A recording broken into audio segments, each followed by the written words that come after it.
well, 25 years ago, if someone had said, would you like to, focus your work on therapeutic conversations in response to trauma, I would have had no idea that would be me. Right. And yet I'm so delighted that it's what's happened over that 25-year period to see now that the temptation to capture people's experience in a way that is medicalised is just more and more a problem. So that when we're working with the effects of trauma, and it might be the trauma of childhood sexual abuse, or it might be the trauma of being forcibly removed from your family, or it might be the trauma of people who've experienced political violence and rape and murder, and they're here seeking asylum, is that if you look at what's happening to most of those people's experience, the language around it is to put a disorder next to it. And I know that I don't want to be critical of trying to understand people's experience, but I do feel really concerned about a language which almost obscures suffering. It almost obscures the human kind of experience of suffering. And, so how are we to be alongside people? How are we to position ourselves in relation to people who've gone through a degree of suffering? And if you think of the people that are what's happening in the world at the moment, it's a very, very good example, who have had to do things way beyond the capacity of most of our wildest imaginations in order to save their lives or create a different life for their children. I don't think there should be a word disorder next to that. I think it's to do with suffering. And so, in wanting to be involved in this work, how can we have a framework and conceptualise a framework that is valid, that satisfies funding criteria, methods of what's legitimate, that is about responding to human suffering and is not about getting trapped into the psychologising of working with disorder. Because a lot of the people that I see, I don't think they have a disorder. I think they're suffering, and the suffering is very heartfelt and painful. But I just feel as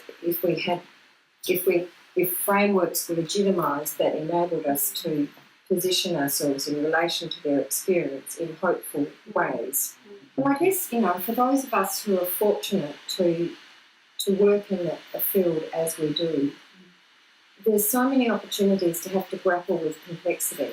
And I don't think I could have done the work on the childhood sexual abuse team without learning and thinking about how operations of power work and how ideas about who we are circulated. And one of the first women that ever came to see me was in her 60s, and she had waited till her mother had died before she came to talk, because she had tried to speak about the effects of abuse to her mother, and in that day, in that era, it was very hard. There wasn't a language, there wasn't a way of going about speaking, and children were very often disbelieved, as she was. And so she'd waited all that time with all sorts of effects in her own life, but then was still wanting to make a change in her own life. And so I had to think about, what's going on to particularly for women, that they were the main people that I was working with. What's going on in women's experience? How does abuse actually work? What is it actually doing in a woman's life? How does it have her feel about her body? How is it expressed in her body and her mind? And how are these, very unequal relationships of power that would enable abuse to occur, how is that sanctioned and how does that go on? So the work in that field became an opportunity to have to learn and grapple with the complexities of all these things, to find a helpful and hopeful and purposeful way of responding to what women and men were telling me. And so a lot of feminist writing was very, very important and very significant in terms of looking at relationships of gender and how these experiences have been very gendered. I think it very much fits with wanting to look at the biggest possible picture of someone's life and what they care about and what they want for their life and what their hopes are, alongside of what might be problematic. I guess that leads me into another really significant learning that's been life-changing for me and in a really constructive way. And that was sometime later joining a team which worked with the effects of childhood sexual abuse, mainly on women and sometimes on men. But in that work, it became just imperative to think about relationships of power and how people's experience of who they are is constructed. Like what ideas in our societies contribute to constructing or building or people's sense of who they are in the world, and thinking about in relation to the effects of childhood sexual abuse, wanting to think a lot about the interaction of gender and power and finding an analysis for relations of power that was helpful. And I could say a lot more about that, but that was like a massive turning point in my whole life and work. Really.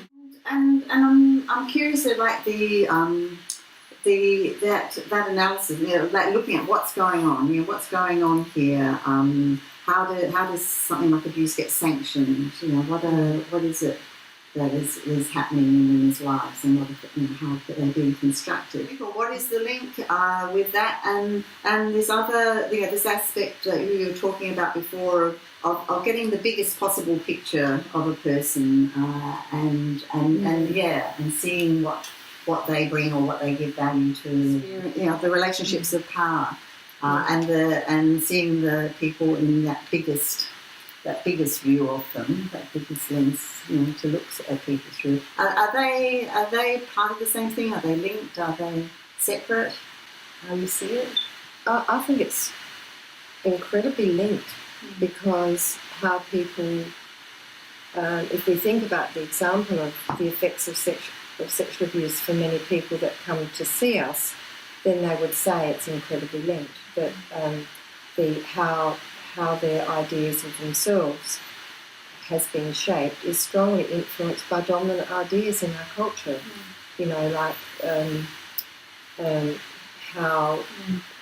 How some adult experience is privileged over the experience of children, how children might not be believed, how certain institutional practices would promote secrecy, and I needn't say all these things, but so that is shaping of a person's sense of who they are in the world. And so learning to find a framework that enables us to grapple with that and to see the effect of these dominant ideas and to be able to talk about them and unpack them, so that people can then begin to experience themselves differently according to the much bigger picture, became really fascinating for me to want to be able to do that in a purposeful and rigorous way.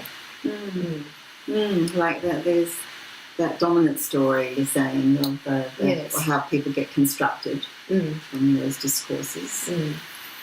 But there's you made a gesture like this of seeing the bigger picture, being able to look at that, but see that there's more.